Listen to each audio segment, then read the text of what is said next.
하나님의 풍성한 사랑.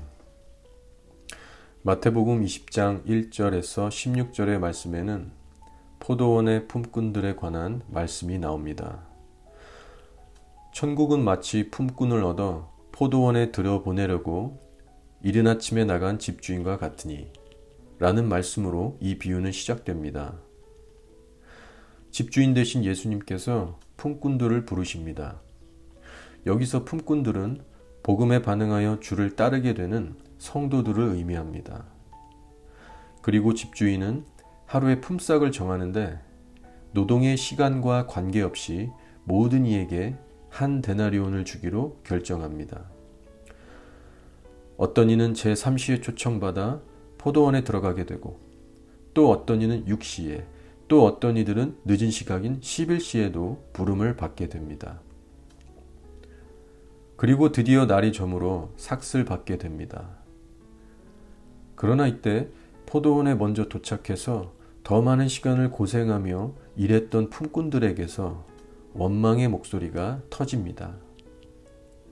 그 이유는 늦게 합류한 품꾼들의 삭시, 자신들이 받은 삭과 동일했기 때문입니다. 그러자 일찍 온 품꾼들이 집주인을 향하여 목소리를 내어 항의합니다. 이것은 부당한 대우입니다. 그러나 그때 집주인이 말합니다. 내가 내게 잘못한 것이 없노라. 내가 나와 한 데나리온의 약속을 하지 아니하였느냐? 나중 온 이 사람에게 너와 같이 주는 것이 내 뜻이니라. 내가 내 것을 가지고 내 뜻대로 할 것이 아니냐? 내가 선함으로 내가 악하게 보느냐? 아멘. 그렇습니다. 지금 원망하고 있는 품꾼들의 마음은 예수님의 마음을 헤아리지 못하고 있습니다. 여기서 돌아온 탕자의 비유가 생각납니다. 탕자가 뒤늦게나마 회개하며 염치 없이 아버지께 돌아왔을 때 아버지는 놀라운 사랑과 용서로 맞아줍니다. 큰 잔치를 베풀며 돌아온 작은 아들을 위해 살찐 송아지를 잡습니다. 그러나 그때 이 소식을 듣고 불과 같이 화를 내며 원망했던 사람이 있었습니다. 바로 늘 아버지 곁에서 성실하게 섬기던 큰 아들이었습니다. 누가복음 15장 29절에서 30절 말씀. 아버지께 대답하여 이르되 내가 여러 해 아버지를 섬겨 명을 어김이 없거늘 내게는 염소 새끼라도 주어 나와 내 벗으로 즐기게 하신 일이 없더니 아버지의 살림을 창녀들과 함께 삼켜버린 이 아들이 돌아오매 이를 위하여 살찐 송아지를 잡으셨나이다. 마치 일찍 온 품꾼들의 원망처럼 큰 아들 역시 아버지의 행동을 이해하지 못하며 원망합니다. 그때 아버지가 이렇게 대답합니다. 아버지가 이르되 예, 너는 항상 나와 함께 있으니 내 것이 다 내 것이로되 이 내 동생은 죽었다가 살아났으며 내가 잃었다가 얻었기로 우리가 즐거워하고 기뻐하는 것이 마땅하다 하니라. 아멘. 남들보다 일찍 와서 더 열심히 일했던 품꾼들, 그리고 늘 아버지 곁에서 열심히 섬겼던 큰 형의 공통점이 있습니다. 바로 하나님의 마음을 품지 못했다는 것입니다. 누가복음 15장 7절 말씀에는 하나님의 마음이 어디로 향해 있는지 가르쳐주고 있습니다. 내가 너희에게 이르노니 이와 같이 죄인 한 사람이 회개하면 하늘에서는 회개할 것 없는 의인 99으로 말미암아 기뻐하는 것보다 더하리라. 아멘. 예수님의 마음은 한 영혼이라도 더 회개하여 지옥의 형벌에서 건진받기를 바라고 계십니다.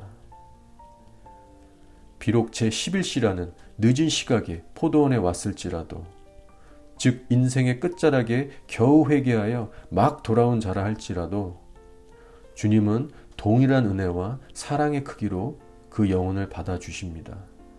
넘치는 주님의 긍휼로 품어주십니다.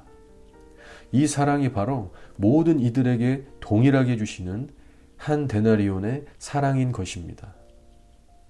그리고 이 놀라운 하나님의 사랑은 결코 사람의 선행이나 의지나 노력으로는 살 수 없다는 것입니다.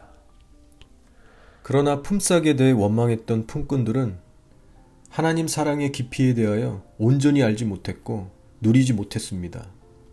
비록 주인의 은혜를 입고 곁에서 열심히 섬겼지만 주인의 마음과는 하나 되지 못했습니다. 그들이 만일 이 놀라운 하나님의 사랑에 대하여 진실로 알아가며 그 안에 거했더라면 뒤늦게 합류한 품꾼들에 대해서 불평할 수 있었을까요? 돌아온 자기의 동생에 대하여 원망할 수 있었을까요? 동시에 제 자신을 돌아보게 됩니다. 예수님을 믿은 지 꽤 오랜 세월이 지난 나는 과연 하나님의 마음을 얼마나 헤아리고 있으며 그 마음에 얼마나 자라나고 있는가? 정말 그 하나님의 마음으로 영혼들을 바라보고 있는가? 주님 앞에 낮아지는 마음으로 스스로를 돌아보게 됩니다. 그렇습니다. 우리가 하나님 아버지의 마음을 알아가며 그 안에 거하는 신앙생활이 되지 않는다면 우리는 금세 나의 의, 나의 열심, 나의 공로에 집중하게 될 것입니다. 즉 나의 시선과 마음이 하나님이 아닌 내 자신과 다른 이, 곧 사람에게 맞춰지는 것이죠. 이런 신앙생활은 결국 다른 이와의 경쟁, 시기, 다툼, 분열을 불러오게 되며 시간이 흐를수록 하나님의 마음에서는 점점 더 멀어지게 되는 마른 가지의 심령이 될 것입니다. 코로나 사태로 인하여 많은 사람들의 마음이 식고 닫혀지는 이때에 하나님의 깊은 사랑에 대하여 새롭게 알아가고 누려가시는 귀한 축복이 있기를 기도합니다. 내게 이미 주신 한 데나리온의 풍성한 주님의 사랑이 우리 안에 온전히 회복되고 누려질 때 예수님을 향한 나의 믿음과 헌신은 놀랍게 변화될 것입니다. 그리고 내 주변 이웃들을 바라보는 나의 마음과 시선에 있어서도 귀한 성령의 열매가 맺혀질 것입니다. 아멘.